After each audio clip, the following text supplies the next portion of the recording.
Fala galera, hoje o vídeo é falando sobre a economia. O vídeo foi produzido por Ray Dalio, um dos maiores investidores do mundo, legendado por Eduardo Cavalcante e dublado por nós. Então fica até o final do vídeo para saber como funciona a engrenagem da economia. Não se esquece de deixar o like e se inscrever no canal, hein? Simbora pro vídeo!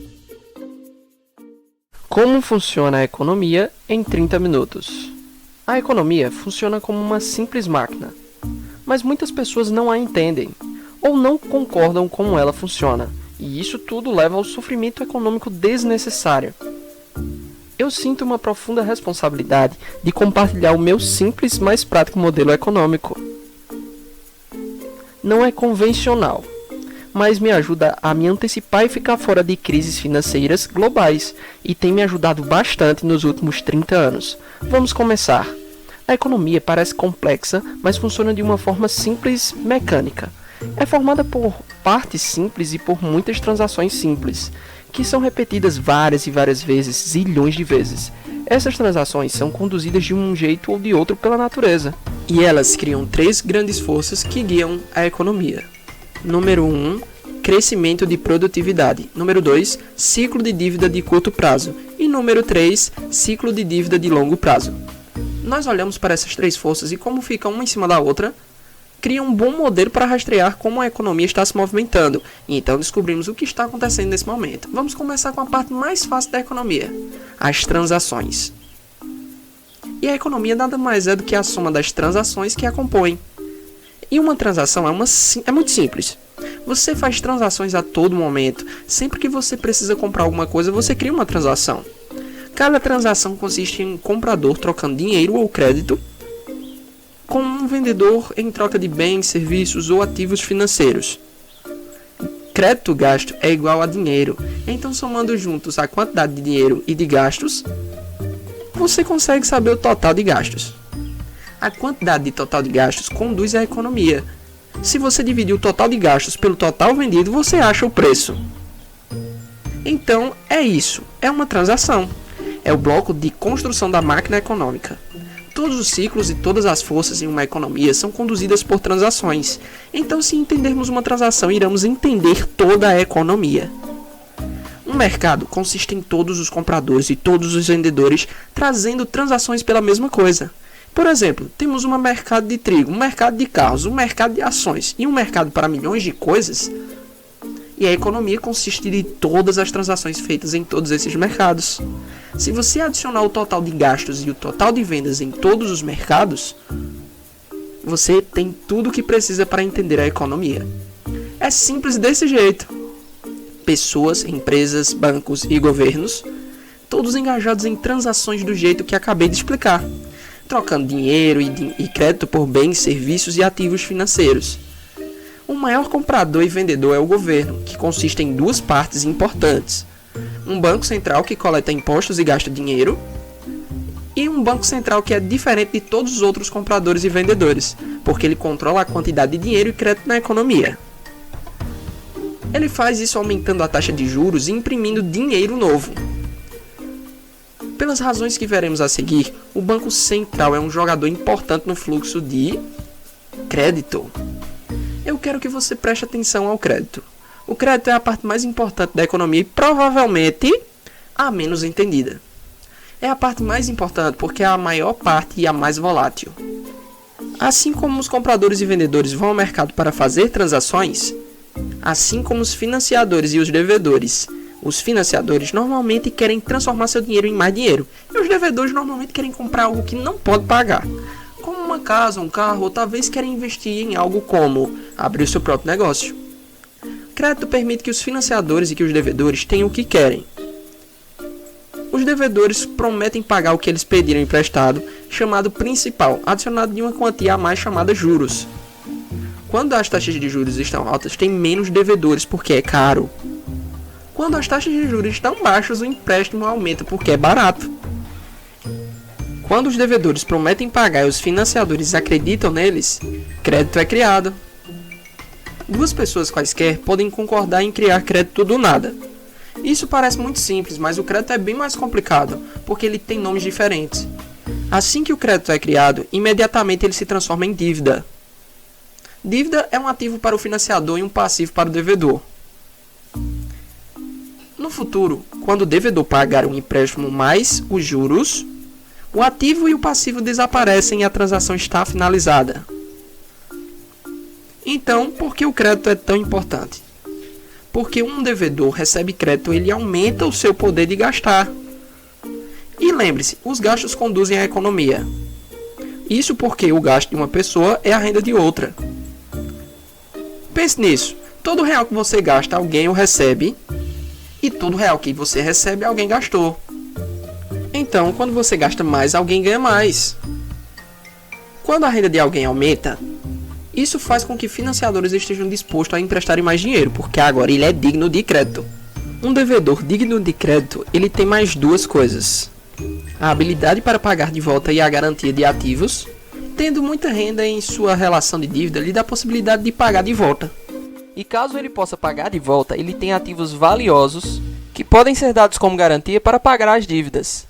Isso deixa os financiadores tranquilos em emprestar dinheiro. Então, aumentar a renda permite aumentar os empréstimos, o que permite aumentar os gastos, e já que os gastos de uma pessoa é a renda de outra, isso leva a um aumento maior de empréstimos e por aí vai. Esse padrão que auto se reforça gera crescimento econômico. E é por isso que temos os ciclos. Em uma transação, você tem que dar algo para receber algo. E o quanto você recebe é o quanto você produz. Ao longo do tempo, nós aprendemos e aquele conhecimento acumulado aumenta o nosso padrão de vida e chamamos isso de produtividade. Aqueles que são criativos e trabalham duro aumentam a sua produtividade e seu padrão de vida mais rápido do que aqueles que são preguiçosos. Mas isso não necessariamente é verdade no curto prazo. Produtividade importa no longo prazo, mas o crédito no curto prazo. Isto porque o crescimento de produtividade não influencia tanto. Então não é o grande causador dos balanços econômicos. A dívida é. Porque nos permite consumir mais do que produzimos quando adquirimos. E nos força a consumir menos do que produzimos quando temos que pagá-la de volta. Os balanços de dívidas ocorrem em dois grandes ciclos. Um leva em torno de 5 a 8 anos e outro de 75 a 100 anos. Apesar da maioria das pessoas sentir os balanços, elas tipicamente não os veem como ciclos porque elas o veem muito de perto, dia após dia, semana após semana. E nesse capítulo nós vamos dar um passo atrás e olhar essas três grandes forças e como elas interagem para fazer nossas experiências. Como mencionado, os balanços ao redor da linha não têm a ver com quanta inovação ou trabalho duro elas têm. Elas têm a ver principalmente com o quanto de crédito elas têm. Vamos imaginar por um segundo uma economia sem crédito. Nesta economia, a única forma de aumentar os meus gastos é aumentando minha renda, o que requer que eu seja mais produtivo e trabalhe mais. Aumentar a produtividade é a única forma de crescimento. Já que o meu gasto é a renda de outra pessoa, a economia cresce sempre que eu ou qualquer outra pessoa for mais produtiva. Se seguirmos as transações e olharmos de fora, veremos uma progressão assim como a linha de crescimento de produtividade. Mas, porque nós pegamos empréstimos, nós temos ciclos. E isso não tem a ver com nenhuma lei ou regulamento, mas sim com a natureza humana e a maneira de como o crédito funciona. Imagine que o empréstimo é simplesmente uma forma de empurrar com a barriga os gastos para frente. Para comprar algo que você não pode pagar, e fazendo isso você cria um novo momento no seu futuro, e fazendo isso você faz um momento no seu futuro em que precisará gastar menos do que ganha para poder pagar de volta. Isso rapidamente se assemelha a um ciclo. Pense, basicamente toda vez que você pega um empréstimo, você cria um ciclo. Isso é verdade tanto para um indivíduo quanto para uma economia. Por isso que entender o crédito é tão importante. Porque isso coloca movimento em uma série mecânica e previsível de eventos que ocorrerão no futuro. E isso diferencia crédito de dinheiro. Dinheiro é o que você utiliza para fazer transações.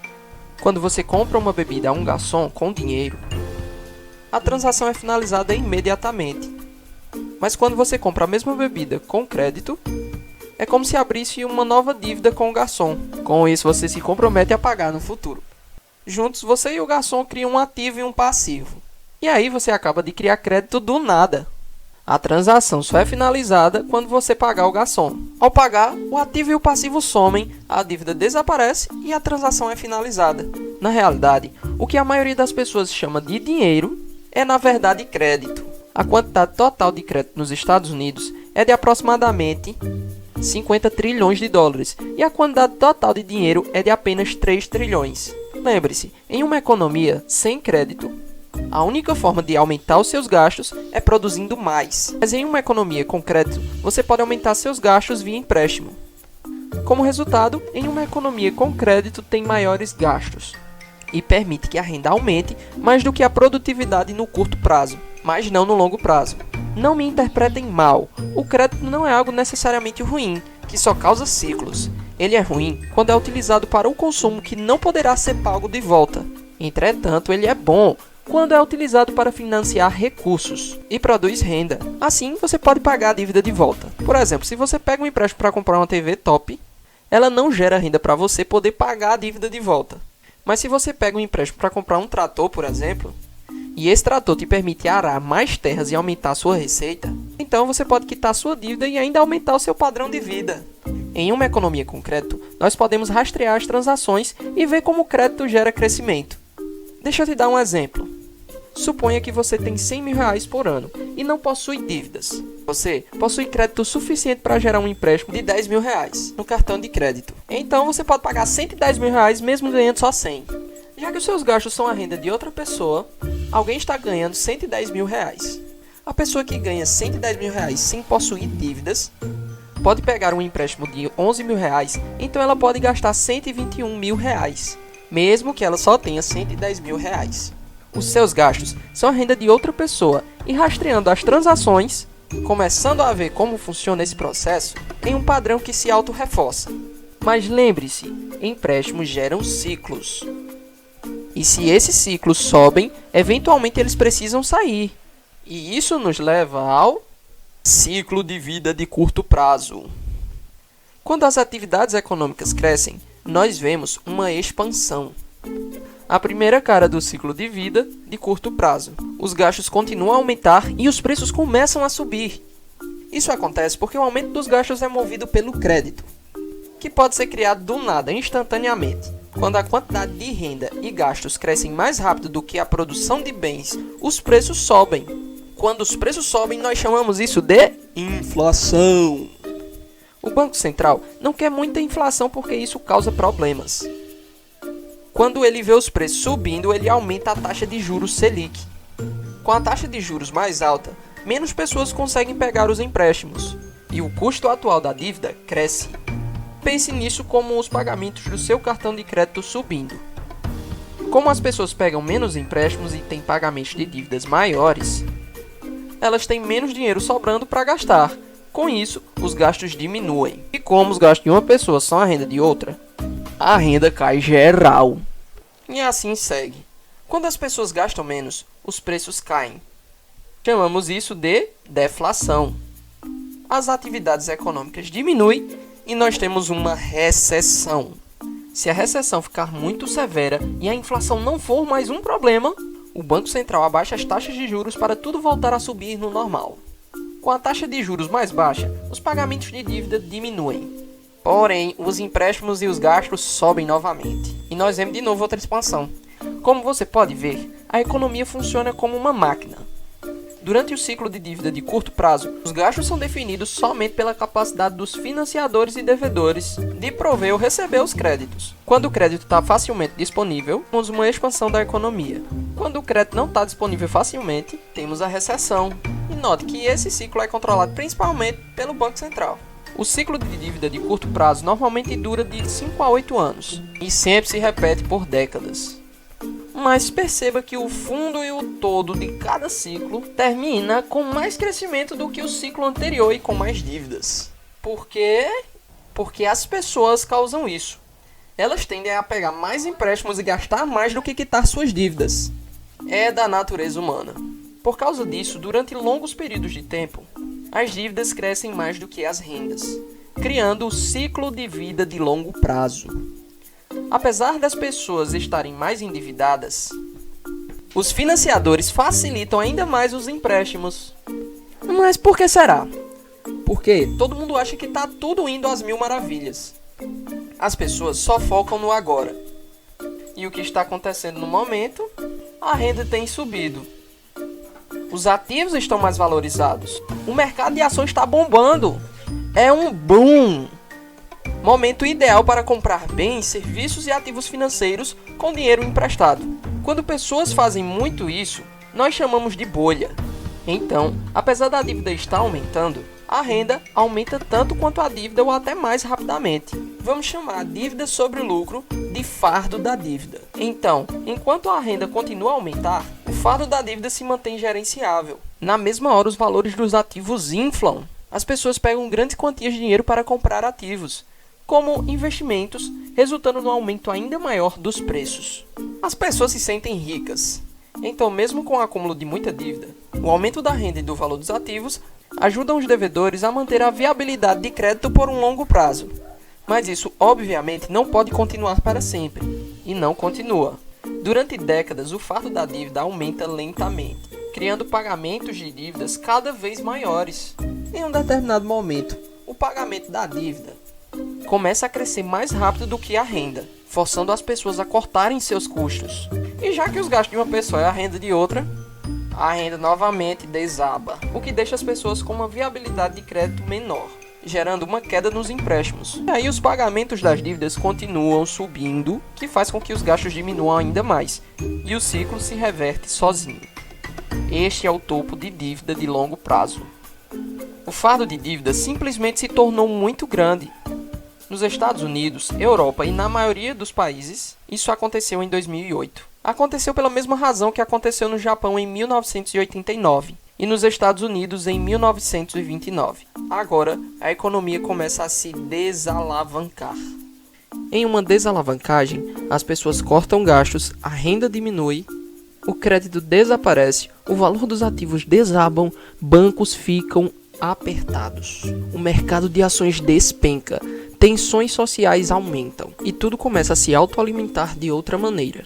Como a renda diminui e o pagamento de dívidas aumenta, os devedores ficam apertados, sem viabilidade para o crédito seca e os devedores não conseguem pegar dinheiro emprestado suficiente para quitar suas dívidas. Para piorar ainda mais a situação, os devedores são obrigados a vender ativos. O processo de vender ativos infla o mercado, na mesma hora em que os gastos diminuem. É nesse momento que o mercado de ações despenca. O mercado imobiliário afunda e os bancos ficam em apuros. Como os valores dos ativos despencam, os preços das garantias financeiras que os devedores podem pagar despenca. Isso diminui ainda mais a viabilidade de crédito dos devedores. As pessoas se sentem pobres, o crédito desaparece rapidamente. Menos gastos, menos renda, menos riqueza, menos crédito e menos empréstimos. E por aí vai, é um ciclo vicioso.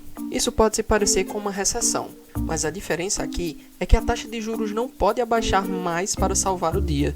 Em uma recessão, abaixar a taxa de juros funciona para estimular empréstimos. Entretanto, em uma desalavancagem, a baixa taxa de juros não funciona, porque a taxa de juros já está baixa e em breve atinge 0%. Então, o estímulo termina. A taxa de juros nos Estados Unidos atingiram 0% durante a desalavancagem dos anos 30, e de novo em 2008. A diferença entre uma recessão e uma desalavancagem é que uma desalavancagem, o fardo da dívida se tornou tão grande que não pode ser aliviado baixando a taxa de juros. Os financiadores percebem que a dívida se tornou tão grande que não poderá ser quitada totalmente. Os devedores perdem a capacidade de quitar sua dívida e suas garantias perdem o valor. Eles se sentem aleijados pela dívida, eles nem querem saber mais dela. Financiadores param de financiar, devedores param de pegar empréstimos. Pense na economia como não sendo digna de crédito, assim como um indivíduo. Então, o que você pode fazer agora a respeito de uma desalavancagem? O problema é que o fardo da dívida está tão grande que tem que diminuir. Tem 4 maneiras disso acontecer. 1. As pessoas, as empresas e o governo cortam seus gastos. 2. A dívida é reduzida a calotes e reestruturações. 3. A riqueza é passada dos que têm para os que não têm. E 4. O Banco Central imprime dinheiro novamente. Estas 4 maneiras têm acontecido em toda a desalavancagem na história moderna. Normalmente, os gastos são cortados primeiros. Conforme acabamos de ver, pessoas, empresas e o governo apertam os cintos e cortam seus gastos para poderem quitar suas dívidas. Isso normalmente se refere à austeridade, ou seja, dificuldade, quando os devedores param de criar novas dívidas e passam a pagar as antigas. Você talvez espere que o fardo da dívida diminua, mas acontece o oposto, porque os gastos foram cortados. E como os gastos de um são a renda do outro, isso gera uma diminuição na renda. A renda diminui mais rápido do que o pagamento das dívidas. E o fardo da dívida fica cada vez pior. Como vimos, esse corte dos gastos é deflacionário e doloroso. Empresas são obrigadas a cortar custos, o que significa menos empregos e o aumento do desemprego. Isso nos leva ao próximo passo. A dívida precisa ser reduzida. Muitos devedores se encontram na situação de não poder pagar seus empréstimos. E a dívida do devedor é um ativo para o financiador. Quando um devedor não paga o banco de volta, as pessoas ficam nervosas sem saber se o banco poderá repará-las. Então ela saca tudo que tem no banco. Os bancos ficam apertados e as pessoas, empresas e os bancos dão calotes em suas dívidas. Esta severa contração econômica se chama depressão. Grande parte de uma depressão são pessoas descobrindo que grandes partes da riqueza que acreditavam que tinham não está realmente lá. Vamos voltar para o bar. Quando você compra uma bebida e coloca na conta do bar, você promete pagar ao garçom. A sua promessa se transforma em um ativo para o garçom.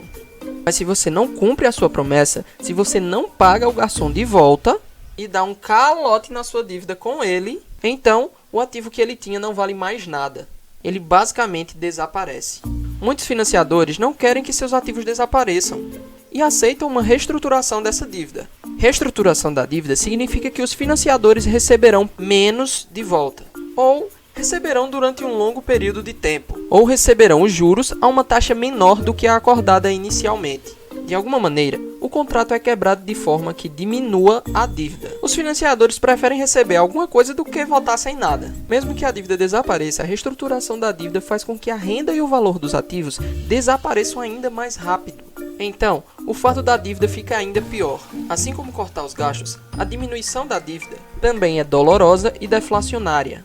Tudo isso impacta o governo central, porque rendas menores e menos emprego significa que o governo arrecada menos impostos, ao mesmo tempo que precisa aumentar seus gastos pelo aumento do desemprego. A maioria dos desempregados não possuem dinheiro guardado. Desse modo, precisam do apoio do governo.